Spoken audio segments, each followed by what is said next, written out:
Hi guys, welcome back to my channel. आज है 29 नवंबर 2021 और दिन है मंडे और हम करेंगे इंपॉर्टेंट करंट अफेयर्स का डिस्कशन। और वीडियो को शुरू करने से पहले मैं बता दूं कि आज यहाँ पे हम कौन कौन से आर्टिकल इस पेपर से ले रहे हैं। तो पहले वो मैं आपको बता देती हूँ कि कौन कौन से आर्टिकल हम लेंगे। तो सबसे पेज 1 से हम ले रहे हैं ये वाला आर्टिकल, ओमनिकॉन रिस्क। ये आपका GS पेपर 2 इंटरनेशनल रिलेशन से रिलेटेड है। ओके उसके बाद हम पेज 1 से ही फिर देखेंगे GS 2 पेपर से गवर्नेंस टॉपिक से रिलेटेड आर्टिकल। नेक्स्ट आर्टिकल हम रानी कमलावती के रिगार्डिंग देखेंगे। ये GS पेपर 1 से आपके रिलेटेड है, हिस्ट्री और एंशिएंट हिस्ट्री से और प्लस कल्चर से ये आ जाता है, इंपॉर्टेंट हो जाता है। नेक्स्ट आर्टिकल गाइस हम देखेंगे नोरा वायरस से रिगार्डिंग। ये health GS 2 paper health perspective से इंपॉर्टेंट हो जाता है। तो गाइस नेक्स्ट आता है एडिटोरियल पेज। एडिटोरियल पेज पे जो एडिटोरियल आज मुझे डिस्कस करना है वो है स्केल अप सप्लाईज। तो इसको हम अच्छे से डिस्कस करेंगे। और गाइस मैं आपको इंपॉर्टेंट बात बता दूं कि इस वीडियो में मैं सिर्फ आर्टिकल डिस्कस करूंगी, एडिटोरियल नहीं। एडिटोरियल के लिए इसके बाद वाली वीडियो पार्ट 2 करके मैं अपलोड कर दूंगी, बिकॉज एक ही वीडियो में करो तो वीडियो 1 घंटे की लंबी हो जाएगी। तो मैं वीडियो को छोटा रखना चाहती हूँ, तो इस वीडियो में सिर्फ आर्टिकल्स रहेंगे और एडिटोरियल इसके बाद मैं पार्ट 2 करके वीडियो अपलोड करूंगी, उसमें आपको एडिटोरियल मिल जाएंगे। नेक्स्ट टॉपिक जो मैं डिस्कस करूंगी वो करूंगी आप local language, importance of local language. ये आपके एसए और गवर्नेंस ये इन सब में काफ़ी इंपॉर्टेंट होता है। टोटल वाले सेक्शन में वीडियो में डिस्कस करूंगी। और यहाँ से स्मार्टफोन एक्सेस को लेके एक छोटा सा आर्टिकल दिया है, ये भी काफ़ी इंपॉर्टेंट है, जिसे मैं एडिटोरियल वाली वीडियो में लेके आऊँगी। तो ये 3 टॉपिक मैं एडिटोरियल वाली वीडियो में लाऊंगी जो इसके बाद आएगी। ठीक है गाइस, नेक्स्ट टॉपिक हम डिस्कस करेंगे has turn into nation job creators. तो ये आपका पेपर GS 2 गवर्नेंस से रिलेटेड है। तो इस आर्टिकल को हम अच्छे से डिस्कस करेंगे यहाँ पे। गाइस नेक्स्ट टॉपिक हम डिस्कस करेंगे इंडिया बांग्लादेश के बीच में जो इंटरनेशनल रिलेशनशिप है उसके बारे में। ये भी आपका GS 2 इंटरनेशनल रिलेशन से इंपॉर्टेंट हो जाता है। इस पेज पे 2 छोटी छोटी सी न्यूज़ है, इनको भी हम डिस्कस करेंगे। ऑस्ट्रिया में प्रोटेस्ट चल रहा है। एग्जाम में क्या होता है, प्लेसेस पूछ लेता है कि कहाँ पे ऐसा प्रोटेस्ट चल रहा था, किस कंट्री में वैक्सीनेशन को लेके। मैं थोड़ा सा देखेंगे, इसको मैप में देखेंगे, बिकॉज जो भी कंट्रीज न्यूज़पेपर में आती है तो उसी से UPSC क्वेश्चन पूछता है, उसके आसपास में जो सी होता है या बाउंड्री उसको टच करती हैं। तो थोड़ा सा ऑस्ट्रिया का मैप देखेंगे। और एक और न्यूज़ आ रही है कि पेरू में 7.5 मैग्नीट्यूड की क्वाइक स्ट्राइक आई है नॉर्थन पेरू में। तो अब हम यहाँ पे थोड़ा सा पेरू की भी लोकेशन देखेंगे। तरीके से ज्योग्राफी का टॉपिक हो जाता है, तो ये आपको देखना जरूरी है कि पेरू कहाँ पे पड़ता है और उसके पास में कौन सी कंट्रीज हैं, कौन सा सी है, तो ये हम देखेंगे। तो गाइज आज के टॉपिक में हम यहाँ तक इतने सारे आर्टिकल डिस्कस करेंगे, तो आप वीडियो को लास्ट तक देखिएगा, बहुत इंपॉर्टेंट होने वाली है वीडियो। तो स्टार्ट करते हैं। गाइस आप पहला टॉपिक देख रहे हो ओमिक्रॉन रिस्क। तो ये ओमिक्रॉन क्या है, आप भी न्यूज़ में देख रहे होगे, ये कोरोना वायरस का एक नया वेरिएंट है। कोरोना वायरस अपने रूप लगातार बदलता जा रहा है और इसको काफ़ी डेंजरस माना जा रहा है। ठीक है, आर्टिकल में क्या दिया है वो मैं अभी आपको डिस्कस करूंगी। उससे पहले थोड़ा सा एक इंटरेस्टिंग फैक्ट है जो मैं आपके साथ डिस्कस कर लेना चाहती हूँ कि इसको काफ़ी इंटरेस्टिंग है, तो आप लोग देखो इसको जरा, मैं इसको डिस्कस। तो गाइज ये जो ओमिक्रॉन है SARS-CoV-2 वायरस, तो इसका नाम हमने ओमिक्रॉन रखा है। तो ये एक ग्रीक अल्फ़ाबेट है, ग्रीक अल्फ़ाबेट। तो कहने का मतलब ये है कि जो तो इसके आगे ना बोला जा रहा है कि NU और XI भी लगा हुआ था। ठीक है, जिसको कि जब इसका नामकरण किया गया तो NIU और Z को हटा दिया। तो बोला ये जा रहा है कि NU से मतलब था न्यू, मतलब कुछ नया आया, और Z से लोग बोल रहे थे कि ये शी जिनपिंग की बात की जा रही है, जो चाइना के प्रेसिडेंट हैं। तो चाइना इससे आपत्ति कर सकता था, चिढ़ सकता था, तो जिस वजह से क्या किया गया ना, तो ओमिक्रॉन के आगे से ना न्यू और जी हटा दिया गया है, क्योंकि ग्रीक अल्फ़ाबेट में जो ओमिक्रॉन होता है इसके आगे ना NU और जी भी लगा हुआ है। ओके, तो आपको ये समझ में आ गया होगा कि ओमिक्रॉन के आगे से क्या चीज़ हटा दी गई है, NU और, बट हटाना नहीं चाहिए था, इसको भी लगा रहने देना चाहिए था कि देन तो आखिर चाइना की ही है ये। तो आगे डिस्कस करते हैं कि ओमिक्रॉन क्या है। जो इसका साइंटिफिक नाम है वो है V.1.1529। तो ये थोड़ा सा माइंड में रखिएगा कि ये नाम से भी दे देते हैं एग्जाम में। एक्चुअली ये साउथ अफ्रीका में सबसे पहले डिटेक्ट हुआ था और वहाँ पे 100 लोगों से भी ज़्यादा को ये पॉजिटिव आया है। और इसका ना फैलने का खतरा बहुत ज़्यादा है। ये जो पहले कोरोना वायरस के जितने भी वेरिएंट आए हैं उन सब में सबसे ज़्यादा डेंजर इसको माना जा रहा है। ओमिक्रॉन की डिटेल्स बताने से पहले थोड़ा सा ये आर्टिकल में देख लेते हैं कि हमारी गवर्नमेंट ने क्या गाइडलाइंस दी है, जिसको यहाँ पे गवर्नमेंट ने सीधे सीधे बोला है कि जितने भी इंटरनेशनल पैसेंजर्स हैं, तो अगर वो इंडिया में आते हैं तो उनको 14 दिन का ट्रैवल डिटेल्स अपलोड करनी पड़ेगी कि यानी कि वो इससे पहले जब एंटर हुए उससे पहले 14 दिन वो कहाँ कहाँ पे थे, और RT-PCR की एक निगेटिव रिपोर्ट भी सबमिट करनी पड़ेगी। गाइडलाइन है जो भी इंटरनेशनल पैसेंजर्स आ रहे हैं, और ये दिसंबर 1 से लागू हो जाएगी। ये जो RT-PCR टेस्ट होना है जब आप फ्लाइट पकड़ते हो तो उससे 72 घंटे पहले ही आपको कराना है। तो ये ऐसी गाइडलाइन आई है। और क्या बोला है मिनिस्ट्री ने गाइडलाइन में कि ये जो कंट्रीज़ है ना, जैसे कि UK है, साउथ अफ्रीका है, ब्राज़ील है, बांग्लादेश है, बोट्सवाना है, चाइना है, मॉरिशस है, और न्यूजीलैंड है, जिम्बाब्वे है, सिंगापुर है, हांगकांग है, इजराइल है। तो यहाँ से जितने भी इंटरनेशनल पैसेंजर्स आ रहे हैं तो उन पे कुछ ज़्यादा निगरानी रखी जाएगी। जो वेरिएंट है ये यहाँ पे ज़्यादा फैल रहा है, और ऐसा बोला जा रहा है कि ये मतलब तीसरी वेव को हवा दे सकता है कि भाई फिर से कोरोना जोर पकड़ सकता है। जो अभी हम लोग को थोड़ा सा फ्रीडम मिला है तो ये फिर से ख़त्म हो सकता है अगर ये फैल गया। तो इसलिए हमारी गवर्नमेंट भी काफ़ी स्ट्रिक्टली इसको गाइडलाइन को फॉलो करेगी। तो ये कंट्रीज़ का थोड़ा सा आप ध्यान रखिएगा कि इन कंट्रीज़ पे इसका प्रकोप थोड़ा सा ज़्यादा है। ने जो RT-PCR टेस्ट रिपोर्ट करवाई है, अगर वो आपकी रिपोर्ट निगेटिव आती है तो आपको होम क्वारंटीन कर दिया जाएगा 1 डेज़ के लिए, और फिर से रीटेस्ट किया जाएगा, और अगर रीटेस्ट में भी आती है तो फिर 8 दिन के लिए और कर दिया जाएगा। और गाइस क्या बोला गया, इन्होंने बोला है कि अगर कोई भी पैसेंजर है उसका पॉजिटिव आ गया है तो उसको प्रॉपर मेडिकेयर जो भी मेडिसिन है वो सब चीज़ें दी जाएंगी, उसका प्रॉपर उसको आइसोलेट करके रखा जाएगा और उसका प्रॉपर मेडिकेशन किया जाएगा। तो देख लेते हैं कि ओमिक्रॉन के बारे में थोड़ा डिटेल से देख लेते हैं इसको। गाइस जो WHO ने बोला है ना, इसको एक तो हम लोगों ने, मैंने आपको भी बताया कि इसका साइंटिफिक नाम भी बता दिया, ओमिक्रॉन नाम भी बता दिया कि इसका ओमिक्रॉन नाम पड़ा है। और इसको एक और चीज़ बोली जा रही है, वेरिएंट ऑफ कंसर्न। तो आपके एग्ज़ाम में आ सकता है, पूछा जा सकता है, क्योंकि अभी से लेके आपका जब जून में एग्ज़ाम होगा तो काफ़ी समय हो जाएगा तब तक। तो ऐसा पूछा जा सकता है कि वेरिएंट ऑफ कंसर्न किस वायरस कोविड के किस वेरिएंट को बोला गया था, क्योंकि अभी तक कोविड के कई सारे वेरिएंट आ चुके हैं, ठीक है, 9-10 से ज़्यादा आ चुके हैं, तो बहुत सारे वेरिएंट्स आ चुके हैं। तो इस वजह से आप ये थोड़ा माइंड में रखिएगा कि जो हमारा ओमिक्रॉन वायरस है, हमारा क्या चाइना का, तो जो साउथ अफ्रीका में पाया गया है, तो इसको ना WHO ने वेरिएंट ऑफ कंसर्न के नाम से डेजिग्नेट किया है। और जैसे कि मैंने बोला कि इसमें बहुत ज़्यादा इंक्रीज रिस्क है इन्फेक्शन का, कि बहुत तेज़ी से बढ़ सकता है एज़ कम्पेयर टू जो पिछले जितने भी इसके वेरिएंट थे।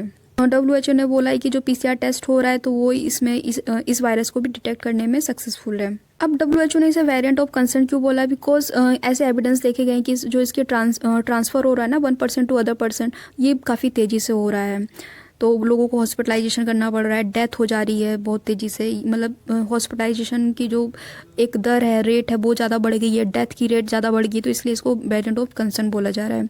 कहा जा रहा है कि इसने क्या किया, एक तरीके से रिडक्शन किया है, न्यूट्रलाइज कर दिया है जो भी एंटीबॉडीज़ जनरेट हुई थी, जो भी हमारा प्रीवियस इन्फेक्शन या वैक्सीनेशन के थ्रू हम लोगों की बॉडी में जितनी भी एंटीबॉडीज़ जनरेट हुई हैं, तो ये क्या कर रहा है, सिग्निफिकेंटली उनको रिड्यूस कर दे रहा है, जिसकी वजह से क्या होगा कि आपका जो इफेक्टिवनेस होगी ट्रीटमेंट में, वैक्सीन में, वो भी रिड्यूस हो जाएगी। और तो गाइस ये था ओमिक्रॉन के बारे में, जो कि मैंने आपको डिटेल से बता दिया। अब चलते हैं नेक्स्ट टॉपिक पे। गाइस नेक्स्ट टॉपिक हम डिस्कस करेंगे रानी कमलावती से रिलेटेड। आप सभी को पता है कि भोपाल का हबीबगंज रेलवे स्टेशन था जिसका नाम बदल के रानी कमलापति कर दिया है। तो ऐसा पॉलिटिकल में बातें चलती रहती हैं कि जो BJP है वो मिसलीड कर रही है लोगों को। एक्चुअली में रानी कमलावती ने तो मुस्लिम पर्सन से विवाह किया था, तो वो हिंदू कैसे हुई। तो मैं आपको थोड़ा रानी कमलावती के बारे में बता देती हूँ। ये जो है ना 18वीं शताब्दी की क्वीन थी, और ये गोंड डायनेस्टी से बिलोंग करती हैं, गोंड। तो इनका जो मतलब शादी हुई थी, विवाह हुआ था, वो गिन्नौरगढ़ के राजा थे, या मुखिया कह सकते हैं आप, निज़ाम शाह उनका नाम था, निज़ाम शाह। उनकी 7 पत्नियां थी, उन्हीं में से एक ये भी थी। तो वैसे तो ये मुस्लिम पर्सन से शादी की है, अगर धर्म परिवर्तन किया होगा तो ये मुस्लिम हो गई। अदरवाइज़ ऐसा बोला जाता है कि ये ओनली वन, ये ऐसी मतलब आखिरी क्वीन थी गोंड डायनेस्टी में जो कि हिंदू थी। गाइस थोड़ा सा आपको पता होना चाहिए गोंड्स क्या थे, क्योंकि जो रानी कमलावती थी ये गोंड्स ट्राइबल कम्युनिटी से बिलोंग करती थी। तो ये एक तरीके से एक बहुत बड़ी ट्राइबल कम्युनिटी है इंडिया में, और ये मध्य प्रदेश, महाराष्ट्र, छत्तीसगढ़, आंध्र प्रदेश, तेलंगाना, बिहार, उड़ीसा, इन राज्यों में इनका ये रहते हैं। तो आपको ये मेमोराइज होना चाहिए, बिकॉज UPSC में ऐसा क्वेश्चन पूछ सकता है। ठीक, अब थोड़ा सा जान लेते हैं जो स्टेशन है उसका नाम जो चेंज किया गया है, कमलावती कर दिया गया है। तो ये यहाँ पे मैं बस मुझे एक ही डिटेल्स यहाँ पे आपको बतानी कि ये PPP मॉडल पे बनाया गया, प्राइवेट पब्लिक प्राइवेट पार्टनरशिप। तो ये एक इम्पॉर्टेंट पॉइंट है, क्योंकि ऑप्शन में आ सकता है कि ये PP मॉडल पे बना है या नहीं। तो ये PP मॉडल पे बना हुआ है, और ये ऐसा इस स्टेट में, भोपाल स्टेट में पहला है और अपनी कंट्री में दूसरा स्टेशन है जो कि ISO सर्टिफाइड है। इसको क्या किया गया है? ISO सर्टिफाइड किया गया है। रानी कमलावती के बारे में डिटेल्स। नेक्स्ट टॉपिक हम देख लेते हैं नोरा वायरस से रिलेटेड। 57 नए केस थ्रिसूर में देखने को मिले हैं। और ये जो नोरा वायरस होता है ना गाइस, ये ग्रुप ऑफ वायरस होता है, ये एक वायरस नहीं होता, इसमें बहुत सारे वायरस होते हैं। और आपको मैं बता दूं कि ये जो नोरा वायरस होता है ना, इसने रेजिस्टेंस डेवलप कर लिया है अगेंस्ट सैनिटाइज़र। जो आप सैनिटाइज़र लाते हो मार्केट से, सैनिटाइज़ करते हो और आप सोचते हो कि अब तो मेरे हाथ सैनिटाइज हो गए, अब तो कुछ होना ही नहीं है, तो कीटाणु मर गए, ऐसा नहीं है। नोरा वायरस के अंदर रेजिस्टेंस डेवलप है कि ये जो भी सैनिटाइज़र है उसको मात दे देता है, ठीक है। और इसमें ना सर्वाइव करने की ताकत है, 60 डिग्री सेल्सियस की हीट पे भी ये सर्वाइव कर सकता है। इट मीन्स कि अगर आपने खाना हल्की आंच पे पका लिया और कपड़े धो दिए गर्म पानी में, तो आपको लगेगा अब तो ये तो वायरस मुक्त हो गए, ऐसा नहीं है, ठीक है। नोरा वायरस काफ़ी स्ट्रॉन्ग है। और डिटेल्स इसके बारे में देखते हैं। ये काफ़ी हाईली कंटीजियस है, ये काफ़ी हाईली कंटीजियस है, यानी काफ़ी तेज़ी से फैलती है। और इसमें क्या होता है, आपको वोमिटिंग और डायरिया जैसे सिम्टम्स दिखाई देते हैं। और क्या होता है, जो स्टमक है उसमें लाइनिंग आ जाती है, इंटेस्टाइन्स में लाइनिंग आ जाती है, इन्फ्लेमेशन आ जाता है। अब इसके सिम्टम्स देख लेते हैं। इसके सिम्टम्स क्या है? एज़ यूजुअल जैसे बाकी अदर इस तरह के वायरसेस के होते हैं, diarrhoea, vomiting, stomach pain, nausea, gastrointestinal problem and fever, headache, body ache, तो ये सब इसके सिम्टम्स हैं। तो और ये जब कोई पर्सन इन्फेक्ट होता है तो उसको 12 से 48 घंटे में ये सिम्टम्स देखने को समझ में आता है। दूसरा नाम भी इसको बोला जाता है, इसको स्टमक फ्लू के नाम से भी जाना जाता है, बिकॉज ये स्टमक में ज़्यादा प्रॉब्लम क्रिएट करता है। ये मैंने आपको यहाँ से नोरा वायरस के बारे में बता दिया, हालांकि मैंने पहले भी अपनी वीडियो में बता रखा है, बट इंपॉर्टेंट है इसलिए मैंने अगेन बता दिया। नेक्स्ट चलते हैं। यहाँ पे मोदी साहब ने एक मन की बात की है सोमवार के दिन, और उसमें भाषण दिया है। और उसमें क्या बोल दिया है कि जो इंडिया है वो क्या हो गया, अब भाई जॉब सीकर नहीं रह गया, जॉब क्रिएटर हो गया। अब ऐसा क्यों बोल रहे हैं? इसका कोई रीज़न भी तो होगा ना। ऐसा इसलिए बोल रहे हैं कि मोदी साहब ने ऐसा देखा है कि 2015 में क्या होता था। यहाँ पे उन्होंने ये एक लाइन मेंशन की कि 2015 तक ना सिर्फ 9 से 10 ही यूनिकॉर्न थे। अब यूनिकॉर्न आप समझते हो यूनिकॉर्न क्या होता है? यूनिकॉर्न एक कंपनी है, प्राइवेट कंपनी या स्टार्टअप कह सकते हैं, जिसकी वैल्यू $1 बिलियन से अधिक हो, उसको यूनिकॉर्न कहते हैं। तो 2015 तक ये इनकी संख्या 9 से 10 ही थी, बट अभी इनकी संख्या बढ़ गई है और इनका जो टोटल वैल्यू हो गया है ना, वो ओवर में सर्ज आया है, देखने को काफ़ी सर्ज मिला है ड्यूरिंग द पैंडमिक ऑल्सो। तो अब कितनी इनकी वैल्यू हो गई है स्टार्टअप्स की? इनकी वैल्यूड हो गई है ओवर $1 बिलियन। ओके। और क्या बोल रहे हैं मोदी जी? बोल रहे हैं कि लेटेस्टली अभी फ़िलहाल जैसे देखा जाए, लास्ट 10 महीनों में देखा जाए तो एवरी 10 डेज़ में एक यूनिकॉर्न निकल के आ रहा है। यानी कि हर एक यूनिकॉर्न यानी कि एक स्टार्टअप की वैल्यू $1 बिलियन से अधिक हो रही है।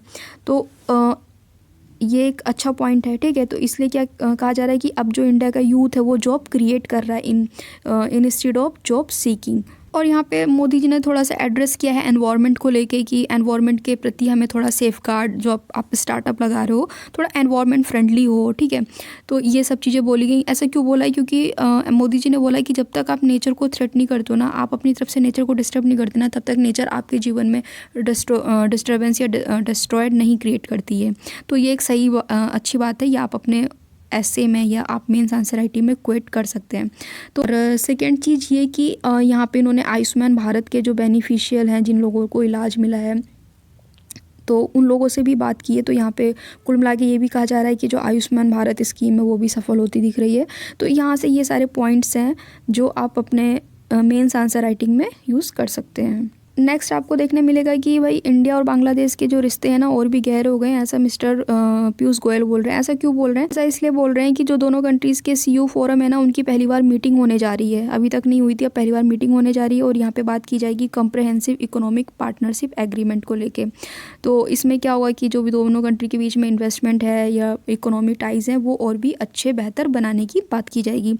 और यहाँ पे ना क्या बोला जा रहा है? यहाँ पे बोला जा रहा है जो प्राइम मिनिस्टर हैं शेख हसीना बांग्लादेश की, तो उनको कॉन्ग्रेचुलेट किया जा रहा है। क्यों किया जा रहा है? क्योंकि जो शेख हसीना है ना, इन्होंने बांग्लादेश को लेस डेवलप कंट्रीज से लेस, मतलब ये अंडर डेवलप्ड कंट्रीज थी, इसमें काफ़ी मतलब डेवलपमेंट नहीं था, तो इसको डेवलपिंग कंट्रीज़ में ले आई है। इकोनॉमी काफ़ी बेहतर कर दी है, स्थिति काफ़ी अच्छी कर दी है। तो इसलिए यहाँ पे प्राइम मिनिस्टर जो है शेख हसीना, उनको भी कॉन्ग्रेचुलेट किया है। बोला जा रहा है कि जो साउथ एशिया है ना, साउथ एशिया में जो इंडिया का बिगेस्ट ट्रेड पार्टनर है वो बांग्लादेश बांग्लादेश है, तो आप ये माइंड में रखिएगा, ऐसा ऑप्शन आ सकता है कि साउथ एशिया में बिगेस्ट इंडिया का ट्रेड पार्टनर कौन है, वो बांग्लादेश है। ओके गाइस, और यहाँ पे बोला जा रहा है कि जो इसका वॉल्यूम है ओवर $10 बिलियन से भी ज़्यादा हमारी ट्रेड हुई है बांग्लादेश के साथ। क्या कर रहा है इंडिया ने बोला है कि इंडिया डेवलप कर रहा है दो इंडियन इकोनॉमिक जोन्स। कहाँ पे डेवलप करेगा? मिरसराय और मोंगला में, ये दोनों बांग्लादेश में है। तो आप ये थोड़ा सा माइंड में रखिएगा इन दोनों जगह का नाम कि ये क्यों चर्चा में है, क्योंकि यहाँ पे India Indian economic zone develop कर रहा है।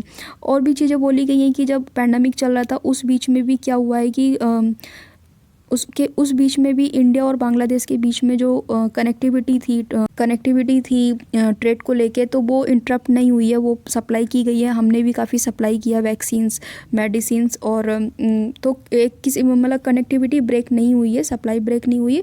और एज अ नेबरहुड कंट्री हम लोगों ने बांग्लादेश को सपोर्ट किया है। 5 एरियाज़ हैं, उस पर बायलैटरल टाइज की गई है। कौन कौन सी एरिया है? Technology, connectivity, entrepreneurship, health and tourism. तो इनको लेके बात की गई है, इन पे साथ में काम करने की बात कही गई है। ऐसा चूँकि होता क्या था, 2014 से पहले एक तरीके से इंडिया और बांग्लादेश के बीच में कंपटीशन था। अब बट 2014 के बाद में ऐसा बोला जा रहा है कि इंडिया और Bangladesh as a brotherhood work करेंगे, क्योंकि दोनों की जो हिस्ट्री है ना वो कॉमन रही है, और इसको एज एन अपॉर्चुनिटी ले रहे हैं कि हम न्यू हिस्ट्री भी क्रिएट करेंगे एज अ ब्रदरहुड, कंपटीटर नहीं, एज अ ब्रदरहुड। तो ये यहाँ पे आपको पॉइंट मिल गया। और साथ ही में क्या किया गया है, 6 दिसंबर को दोनों देशों ने मैत्री दिवस सेलिब्रेट किया है। क्यों किया है? क्योंकि बांग्लादेश को आज़ाद हुए 50 साल हो चुके हैं, और इंडिया ही पहली कंट्री थी जिसने कि बांग्लादेश को रिकॉग्नाइज़ किया था क्या कि एज अ कंट्री। ओके, यहाँ से ये कुछ पॉइंट्स थे जो मैंने आपको डिटेल्स में बता दिए हैं। गाइज नेक्स्ट आप हेडिंग देख रहे होगे कि ऑस्ट्रिया में ना प्रोटेस्ट चल रहा है और कंपलसरी वैक्सीनेशन को लेके। तो यहाँ पे ये सब चीज़ें तो डिटेल्स की नहीं है जो इसमें लिपापोती की गई है, बट जो इंपॉर्टेंट है क्वेश्चन आ जाता है प्लेसेस इन द न्यूज़ में ऐसे करके कि प्लेस न्यूज़ में था ऑस्ट्रिया, यहाँ पे प्रोटेस्ट चल रहा था, तो किस वजह से चल रहा था? तो वैक्सीनेशन से चल रहा था। तो ये आप थोड़ा माइंड में रखिएगा। तो यहाँ से ना important as a geography perspective से हमें ऑस्ट्रिया की लोकेशन इंपॉर्टेंट हो जाती है कि ऑस्ट्रिया लैंडलॉक कंट्री है कि नहीं है, ये कहाँ पे पड़ती है, तो किस कंटिनेंट में पड़ती है, तो ये सब इंपॉर्टेंट है। तो इसको हम मैप में देखते हैं। गाइज ये आप देख रहे हो ऑस्ट्रिया, ठीक है, और ये एक लैंडलॉक कंट्री है, ठीक। और ये जो आपकी पड़ती है सेंट्रल यूरोप में, साउथर्न पार्ट में पड़ती है सेंट्रल यूरोप के, और ये लैंडलॉक कंट्री है। और इसकी नेबर कंट्रीज आप देख सकते हो, क्रोएशिया हो गया, हंगरी हो गया, स्लोवाकिया हो गया, तो ये सब इसकी नेबर कंट्रीज है और ये लैंडलॉक कंट्री है। और इसमें मेन जो इसकी कैपिटल है वो वियना कैपिटल है, और यही इसकी लार्जेस्ट सिटी भी है। तो ये आपने इसकी लोकेशन देख ली। नेक्स्ट है आप देख रहे हो पेरू के बारे में। यहाँ पे क्या हुआ है ना, यहाँ पे 7.5 मैग्नीट्यूड का क्वैक स्ट्राइक आई है और नॉर्थन पेरू में। तो ये भी ज्योग्राफी पर्सपेक्टिव से इंपॉर्टेंट हो जाता है पेरू की लोकेशन, तो ये भी देख लेते हैं हम। आप ये देख रहे हो ये साउथ अमेरिका है, साउथ अमेरिका कॉन्टिनेंट है, और ये आप देख रहे हो ये पेरू है, ठीक है। तो अब आप पेरू इधर क्या है, इस साइड क्या पड़ता है, साउथ पैसिफिक ओशियन पड़ता है। पेरू साउथ अमेरिका कॉन्टिनेंट में पड़ता है। इसकी नेबरिंग कंट्री क्या हो गई, चिले हो गया, बोलीविया हो गया, ब्राज़ील हो गया, इक्वाडोर हो गया एंड कोलंबिया हो गया। तो ये इसकी नेबरहुड कंट्रीज़ हैं, ये सब आपको माइंड में रखना है, क्योंकि यूपीएससी में जब ज्योग्राफी से रिलेटेड क्वेश्चन आता है, वर्ल्ड ज्योग्राफी से, तो वो ऐसे ही क्वेश्चंस आते हैं। तो यहाँ से मैंने आपको पेरू की लोकेशन बता दी और नेबरहुड कंट्रीज़ भी बता दी, और जो भी जानकारी मैंने दी है वो बहुत इंपॉर्टेंट है आपके मेंस एंड प्री दोनों के लिए। और गाइज़ आप मेरे को सपोर्ट करो प्लीज़, सब्सक्राइब करो मेरे चैनल को। अगर आप एक बार भी मेरे चैनल पे आते हो तो आप ज़रूर सब्सक्राइब करके जाओ। आपके पास बहुत सारे ऑप्शंस हो सकते हैं, आप कई चैनल पे देख रहे हो करंट अफेयर, बट आप मेरा चैनल भी सब्सक्राइब कर लो, मुझे थोड़ी हेल्प हो जाएगी। तो आप ज़रूर से ज़रूर मेरे चैनल पर आते हो तो सब्सक्राइब करके जाइए। और thanks for watching, bye bye.